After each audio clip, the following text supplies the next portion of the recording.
we on the rise, man. You know, we've been down bad for a little while, but you know our time coming, so you might as well jump on the ship while you can, because once we start winning, we ain't taking a lot of new fans. Panther people, what up? The Carolina Panthers have their first 2-game winning streak since the pandemic. I can't believe it. Is Bryce Young the guy? Chuba Hubbard definitely the guy. And Josie Jewell, he juicy. What's going on? You watching Panthers Post? The Panthers, they win in Germany, 20-17 in overtime. It shouldn't have gone that far against the hapless New York Giants. And I can say that because now they're picking first overall in the draft, and the Carolina Panthers are not. They're picking like 9th now. What is this world? Okay, this is going to be a Flowers episode. Like, we can criticize, but we got 2 weeks now because it's going to be Victory Monday, 2 Mondays in a row because there's a bye week before we take on the Kansas City Chiefs. We're still perfect. But in the meantime, let's just give flowers to those who deserve it the most. Number 1 overall, the defense. The Carolina Panthers defense. Sure, we got to overtime, but we didn't have to be there. We're going to talk about the offense. But the defense, 3 turnovers. That's how you win a game. You flip the darn field and the script. Shout out to you, Jadeveon Clowney, and your massive head deflecting a Daniel Jones pass caught by Xavier Woods. I thought maybe it could have been a pick six. I wasn't sure if he was ruled down on contact, but he kept going. Josie Jewell easily could have had a pick, went right through his fingers when the New York Giants were driving, seemingly maybe to even win the game because they were down for most of the game, the entire game, in fact. I really thought they could have been a pick. Didn't happen. Quick memory or short memory, just like a quarterback, and pick that ball up kind of the same way it feels like how Xavier Leggett had the ball ripped out of his chest from the Saints defender, and then that became an interception. But in this case, it was Josie Jewell. The wide receiver seemingly had it, but then somehow Josie Jewell got between it, grabbed it, turnover, and the Panthers just kept moving. The Giants did not find the end zone on that drive. The Panthers kept going. Could they have won the game in regulation with that? They could have, either way. But then in overtime, A'Shawn Robinson, revenge game. He peanut punches that thing, and then the defense picks it up to set up arrow for the winning field goal to send the Panthers home. Actually, if I was a Panthers player, I wouldn't go home. You're in Europe, baby. For 90 euros, you can go to Italy. You can go to Spain. You go to Ibiza, do your thing. Don't go back to North America. Just play in Europe for a week. You got time. But so the defense, they did the dang thing. J.C. Horn, Malik Neighbors, who is one of the hottest rookie wide receivers out there, if not the hottest rookie wide receiver out there, got no touches.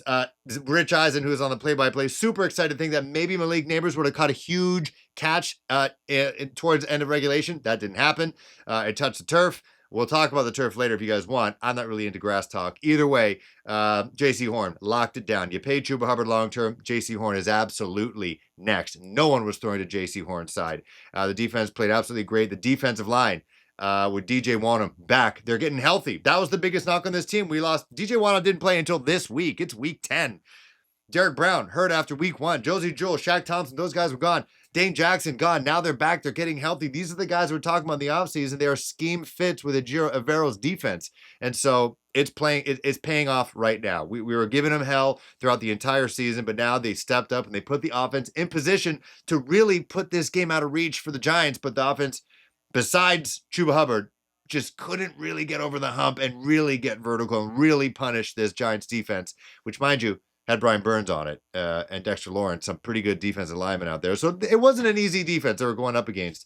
But the defense kept it in it. It felt like vintage Carolina Panthers football. On a day you had Julius Peppers in the building, Luke Kuechly breaking the key pounding drum, Josie Jewell doing his best white linebacker impression and picking off that Daniel Jones pass, a la Luke Kuechly. Defense stepped up. They came to play. Now, next, my child. So, Chuba Hubbard, 153 yards rushing, 5.5 yards average.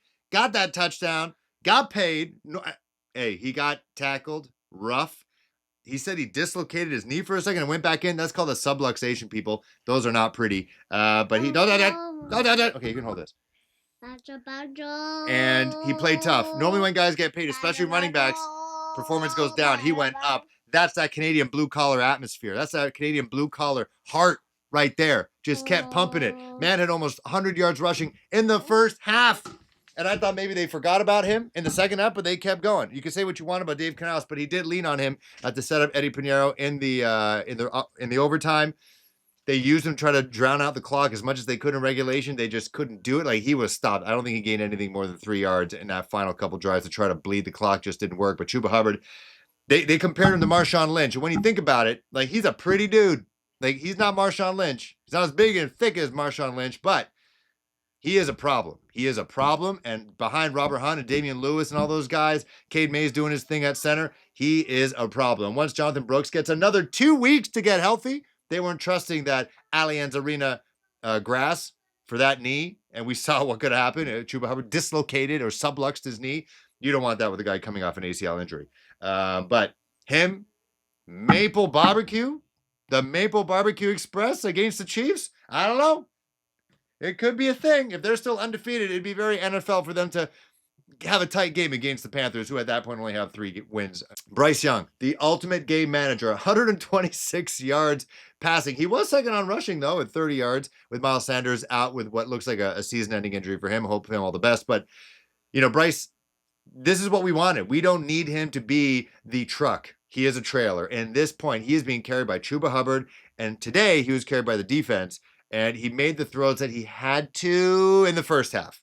Second half, there were definitely some throws out there that you can tell on Bryce's face. He wished he could have those back. But Bryce Young in the first half was on fire, deep in their own zone, finding Xavier Legette for 23 yards. Xavier Legette, second with the team with 40 yards receiving. Him and Jalen Coker had 3 receptions each. This is a run game. This is an ugly game, especially when you go across the pond. You're not going to blow up the stat sheet, really. You're in a foreign land. You're in a weird place, weird bed.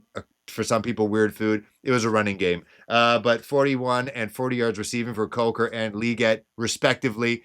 But Jatavion Sanders, his first score as a professional football player, he somehow superseded his game last week when he hurdled a dude. But Bryce Young, on that touchdown pass, showed that subtleness, that, that point guard mentality, point guard movement, playmaker type that David Tepper talked about. But, looked like he was running to his left, juked the defensive lineman, went out, found space, stayed calm, and just found Sanders in the end zone. That was the only receiving touchdown on his day.